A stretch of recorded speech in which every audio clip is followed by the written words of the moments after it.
مزی کے خارج ہونے سے غسل واجب نہیں ہوتا۔ سیدنا علی رضی اللہ عنہ بہت طاقتور جوان تھے، آپ کو اکثر مزی آتی، آپ کو مسئلہ معلوم نہ تھا کہ مزی کے خارج ہونے پر غسل واجب ہوتا ہے یا نہیں۔ چونکہ رسول اللہ صلی اللہ علیہ وسلم کے داماد تھے، اس لیے بالمشافہ دریافت کرتے حجاب آیا، یعنی آپ کو شرم محسوس ہوئی، تو اپنے دوست مقداد سے کہا کہ وہ مسئلہ دریافت کریں۔ حضرت مقداد نے نبی صلی اللہ علیہ وسلم سے پوچھا، آپ نے فرمایا مزی کے خارج ہونے پر غسل واجب نہیں ہوتا، صرف وضو کرنا چاہیے۔ نبی صلی اللہ علیہ وسلم نے فرمایا اگر مزی خارج ہو تو آلہ تناسل کو دھو لو اور وضو کر لو۔ نیز فرمایا اور کپڑے پر جہاں مزی لگی ہو ایک چلو پانی لے کر چھڑک لینا کافی ہے۔ اب اس میں یہ جو مختلف ٹرمز استعمال ہو رہی ہیں ان میں فرق کیا ہے، یعنی مزی اور منی کا فرق کیا ہے؟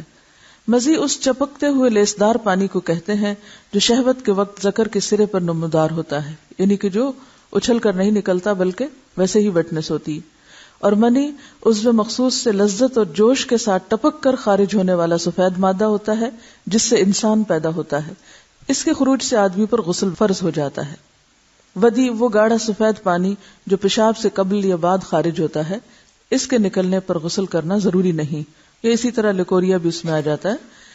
جن عورتوں کو سفید رطوبت یعنی لیکوریا کی شکایت ہوتی ہے اس سے بھی غسل لازم نہیں ہوتا، حسب معمول نمازیں ادا کرنی چاہیے۔ لیکوریا کا جو سیکریشن ہے اگر وہ کپڑے پر لگ جائے تو اسی طرح چلو بھر پانی سے اس کو صاف کر لینا چاہیے۔ صرف منی خارج ہونے سے بات نہیں بلکہ جوش کے ساتھ منی خارج ہونے کے بعد غسل واجب ہوتا ہے۔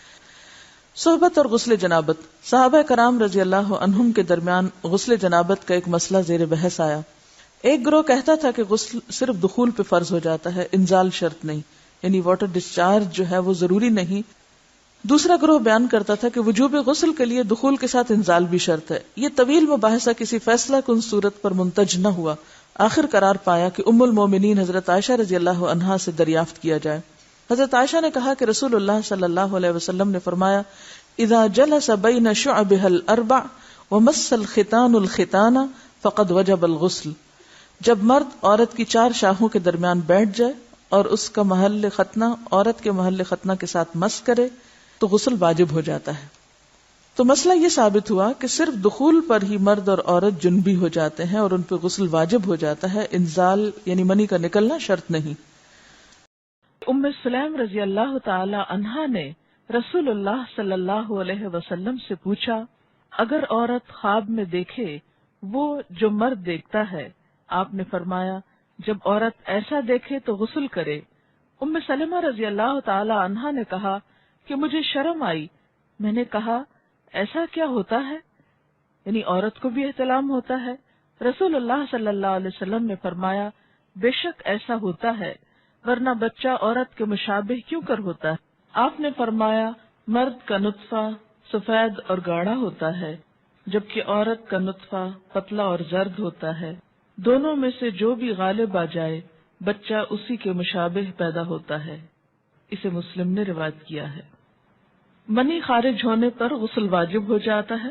حضرت عائشہ رضی اللہ تعالی عنہا سے روایت ہے کہ جب رسول اللہ صلی اللہ علیہ وسلم غسل جنابت فرماتے تو پہلے اپنے دونوں ہاتھوں کو دھوتے، پھر دائیں ہاتھ سے بائیں ہاتھ پر پانی ڈال کر استنجا کرتے، یعنی استنجا کے لیے بایاں ہاتھ استعمال کرنا چاہیے جبکہ پانی دائیں ہاتھ سے ڈالنا چاہیے، پھر نماز کی طرح کا وضو کرتے۔ اس کے بعد ہاتھوں کی انگلیوں سے سر کے بالوں کی جڑوں کو پانی سے تر کرتے، یعنی پورے سر کی سکن اور بالوں کی جڑیں اچھی طرح ویٹ ہونی چاہیے، دھلنی چاہیے۔ 3 لپ پانی سر میں ڈالتے، یعنی 3 times ایٹ لیسٹ سر پہ پانی پور کرتے، اور پھر سارے بدن پر پانی بہا دیتے، آخر میں پھر پاؤں دھوتے۔ اسے بخاری اور